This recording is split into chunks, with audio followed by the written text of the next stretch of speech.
Well, Happy New Year. It's January 1st. Can you believe it? And I'm wanting to start out this year sowing into your life, investing in your soul life, your spiritual life, and just kind of shepherding you through the year. And I hope that we begin great, and that if this makes any difference with you, that you'll share it with somebody. You know, I got really inspired yesterday when I went to church, and our pastor, Dr. David Cooper, had a message that was just called A New Version of You. And I enjoyed it immensely. And I thought, you know what if I just share this with my friends and followers to start the year off? And so that's what I'm going to do for the next 5 days. I'm going to take a little part each day and break it down and just share it with you. And it's taken from the letter that the Apostle Paul wrote to believers in Ephesus, in Ephesians chapter 4.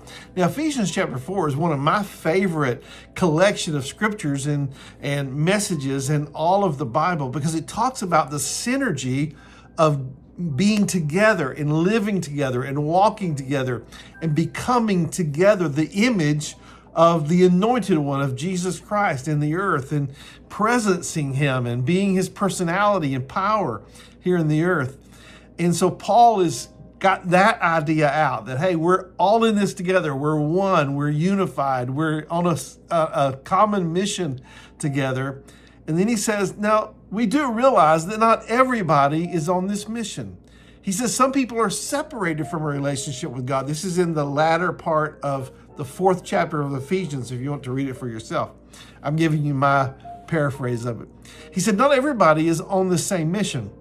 Some people are very caught up in self or selfishness, or they just don't know about God. They've ignored God, or they don't have a credible witness to who God is. And so there's no reason for them to move their life into God. And some people are just wrapped up in selfishness, and that's just all there is to it.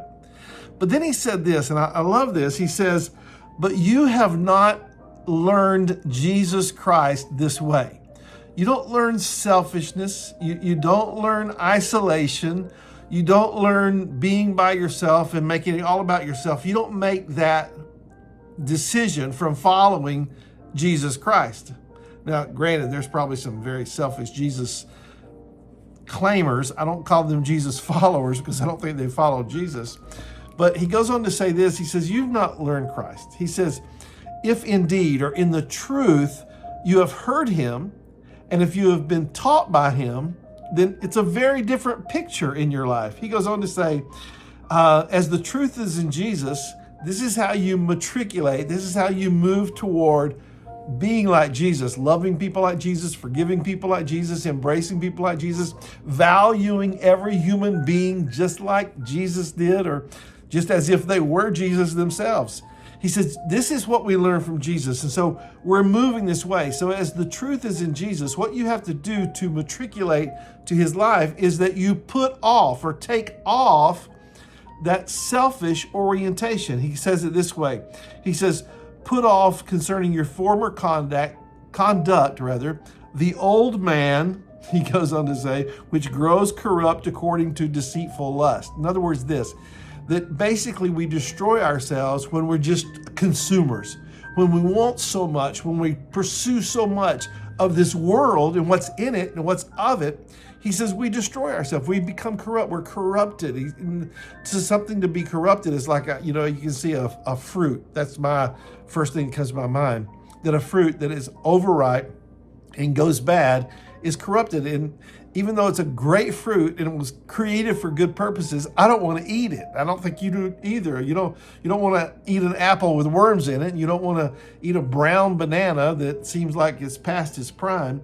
He says you put off that and be renewed in the spirit of your mind. That's your part of your soul, your mind, to be renewed in the spirit of your mind. He says, and put on the new man, which was created according to God, the creator, the pattern that we're made in him. He says, in true righteousness and holiness. We're going to be talking about that tomorrow. What is it that I am created in God in true righteousness and holiness? I want to wish you a happy new year. Stay on this trajectory, and we trajectory with me this week. And get my resources. Look them up here on Facebook. The 7-day Grow Your Hope Challenge and the 31-day Pray Your Way Through January. And I'll see you here again tomorrow. God bless you. Bye-bye.